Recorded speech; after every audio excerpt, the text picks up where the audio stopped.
Non so se hai mai fatto caso a quanto si somiglino Zeta la formica e Bugs Life.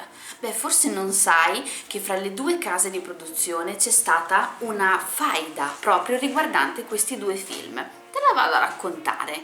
All'inizio degli anni 90 Katzenberg decide di lasciare la Disney per affiancare la cofondazione della DreamWorks.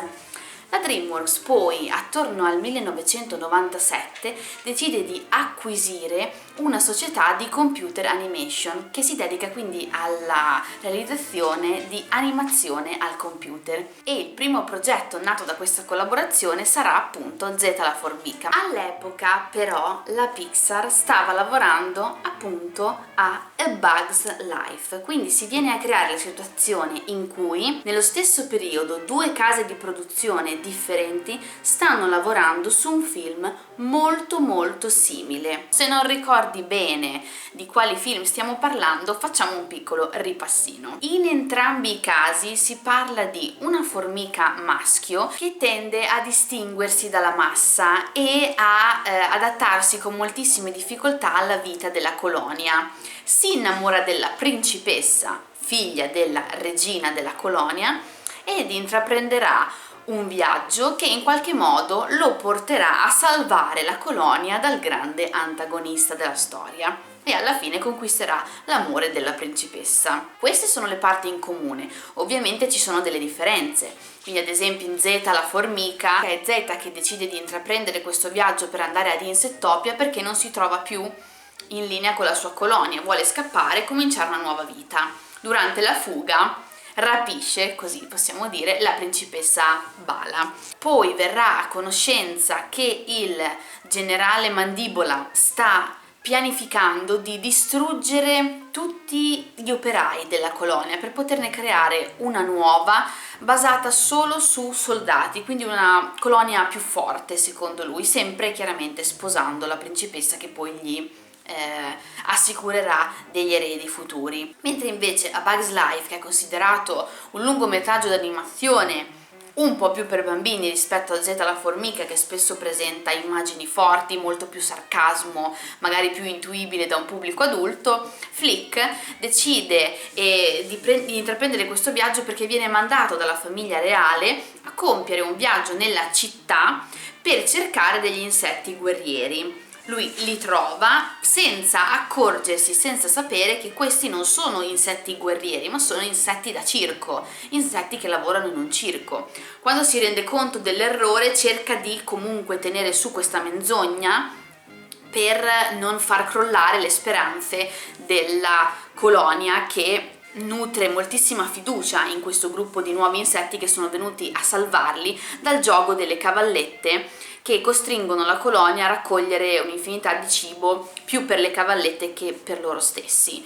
E quando verrà a galla la verità, questi insetti da circo non si tireranno indietro e continueranno ad aiutare Flick in questa sua impresa. Ecco, questo per capire di quali film stiamo parlando, perché quando ti ho spiegato tutti gli aspetti in comune che hanno i due film, non si può negare che siano molti, ed ovviamente la Pixar, quando viene a conoscenza del progetto di Zeta la formica, è ovvio che pensi che Katzenberg abbia rubato l'idea quando era alla Disney e poi, passando alla DreamWorks, abbia passato l'idea di questo cartone animato basato su una formica eccetera eccetera, lo abbia passato alla DreamWorks. Chiaramente Katzenberg nega, anzi lui sostiene che l'idea di questo film c'era già attorno al 1991 e poi si è potuta palesare anni dopo, ma ovviamente la Pixar non gli crede. La faida continua perché nel 1995 la DreamWorks aveva annunciato l'uscita del loro primo cartone animato, Il Principe d'Egitto. L'uscita era in programma per il novembre del 1998. E la Pixar decide di lanciare nelle sale A Bug's Life esattamente nello stesso weekend di novembre del 1998 in cui deve uscire Il Principe d'Egitto. Quindi questa volta è Katzenberg ad arrabbiarsi nei confronti della Pixar e a puntare il dito dicendo: voi non potete fare uscire il vostro film nello stesso weekend in cui esce il nostro. Chiede alla Pixar di spostare la data di uscita di A Bug's Life, ma la Pixar rifiuta.